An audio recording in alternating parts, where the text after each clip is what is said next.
ഇടുക്കി ജലാശയത്തിന്റെ ഭാഗമായ അഞ്ചുരുളിയിൽ അടിഞ്ഞുകൂടിയ മാലിന്യം നീക്കി KSEB ഡാം സേഫ്റ്റി വിഭാഗം. മാലിന്യമുക്ത നവകേരളം ക്യാമ്പയിന്റെ ഭാഗമായി 3 ദിവസമായി നടന്നുവന്ന ശുചീകരണത്തിൽ 300 ചാക്ക് മാലിന്യമാണ് ജലാശയത്തിൽ നിന്ന് ശേഖരിച്ചത്. കട്ടപ്പന നഗരസഭാ പരിധിയിലൂടെ ഒഴുകുന്ന കട്ടപ്പനയാറിൽ നിന്നാണ് കൂടുതലായി മാലിന്യം അണക്കെട്ടിലെത്തുന്നത്. കൂടാതെ ഇരട്ടയാർ ഡൈവേർഷൻ ഡാമിൽ നിന്നുള്ള തുരങ്കം വഴിയും അഞ്ചുരുളിയിൽ മാലിന്യം എത്തുന്നു.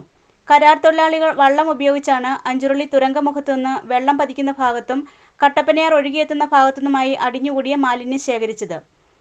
പ്ലാസ്റ്റിക്, റബ്ബർ ഉൽപ്പന്നങ്ങൾ, ചില്ലുകുപ്പികൾ തുടങ്ങിയവ ശേഖരിച്ചു. ഇവ കാഞ്ചിയാർ പഞ്ചായത്ത് ഹരിതകർമ്മസേനയ്ക്ക് കൈമാറും. പ്ലാസ്റ്റിക്കും മറ്റു മാലിന്യങ്ങളും KSEB ഡാം സേഫ്റ്റി ഇടുക്കി നേതൃത്വത്തിൽ ക്ലീൻ ചെയ്തു വരികയാണ്. അഞ്ചുരുളി ജലാശയത്തിൽ അടിഞ്ഞു വരുന്ന മാലിന്യം എന്ന് പറഞ്ഞാൽ കട്ടപ്പനയാറുകളിൽ നിന്നും ഇരട്ടയാറിൽ നിന്നും വരുന്നതാണ്. അപ്പം അത് പൂർണ്ണമായും ഇവിടെ അടിഞ്ഞു കിടക്കുന്നത് മാലിന്യം നീക്കം ചെയ്യാനുള്ള പ്രവൃത്തികൾ 2 ദിവസമായി നടന്നു വരുന്നു. അപ്പോൾ ഇന്നത്തോടെ ഏകദേശം പൂർത്തിയാകും. 300ഓളം ചാക്കുകൾ നിറച്ച് പ്ലാസ്റ്റിക് മാലിന്യങ്ങൾ ഇപ്പം നമ്മൾ ശേഖരിച്ചു കഴിഞ്ഞു.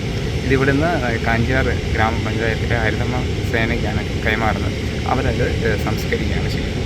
അപ്പോൾ ഇത് വരാനുള്ള പ്രധാന കാരണം എന്ന് പറഞ്ഞാൽ ഈ ആൾക്കാരെല്ലാവരും തോടുകളിലും പുഴകളിലും എല്ലാം മാലിന്യം നിക്ഷേപിക്കുന്നതുകൊണ്ടാണ്.